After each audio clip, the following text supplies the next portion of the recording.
Le dioxyde de carbone, communément appelé CO2, est le gaz à effet de serre le plus connu. Le CO2, produit par l'activité humaine, est le grand responsable des changements climatiques récents. Mais il y en a un autre, peut-être plus redoutable encore, le méthane. Le méthane est un gaz que l'on trouve à l'état naturel, contrairement au propane qui, lui, est un dérivé du pétrole. Les sources de méthane naturel sont nombreuses. Zones humides, tourbières et décharges à ciel ouvert. De fait, partout où il y a de la matière organique qui se décompose, il se produit du méthane. À ce compte, il ne faut pas oublier les ruminants, qui émettent une grande quantité de ce gaz pendant leur digestion. Cela représente environ 15% de la totalité des émissions de méthane. Tout comme le CO2, le méthane est un gaz à effet de serre. Il retient les rayons infrarouges dans l'atmosphère, donc la chaleur. Le problème, c'est que le méthane est un gaz à effet de serre 20 fois plus puissant que le CO2. Par conséquent, il faut agir rapidement, de manière à limiter la hausse de la température à moins de 2 degrés Celsius. Sinon, l'emballement climatique nous guette. Voilà pourquoi certains spécialistes du climat parlent de la bombe méthane.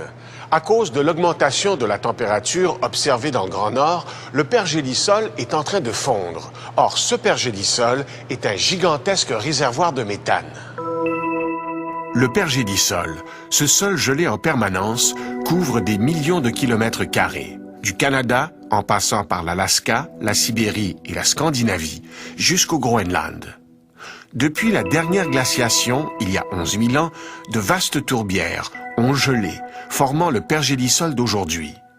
Dans le cas de la Sibérie, c'est une tourbière d'1 million de kilomètres carrés, une tourbière équivalente aux 2/3 du Québec.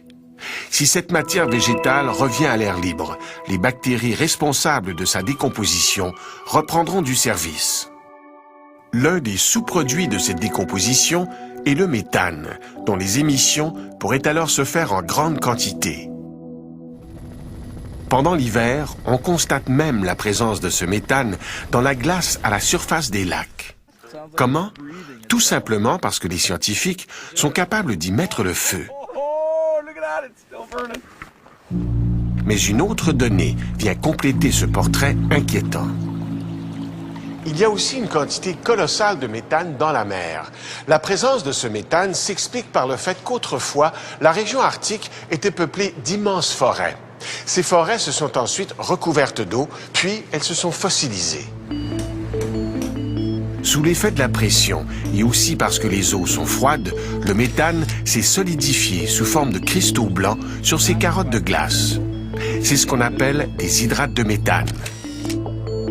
Les quantités d'hydrates de méthane stockées sur les fonds marins dépasseraient en importance la totalité des réserves mondiales connues de charbon, le combustible le plus abondant sur la planète. Mais l'eau dans l'Arctique commence à se réchauffer et le pergélisol marin à ramollir. Ce modèle réduit illustre ce qui se passe quand les cristaux fondent. Le méthane reprend son état gazeux et remonte vers la surface. Le phénomène se produit à grande échelle partout dans l'Arctique. Ce sont les Suédois qui ont fait cette remarquable découverte dans la mer de Laptev, à l'est de la Sibérie. Les bulles de méthane remontent la colonne d'eau et viennent éclater à la surface.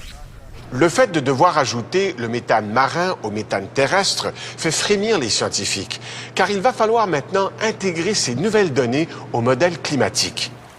Les conséquences peuvent être sérieuses, car le pergélisol contient des quantités de méthane évaluées à 16 000 milliards de tonnes.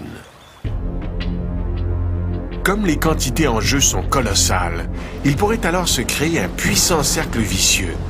Plus de méthane veut dire encore plus de gaz à effet de serre dans l'atmosphère, et donc augmentation de la température. Résultat, une pression accrue sur un climat déjà bouleversé.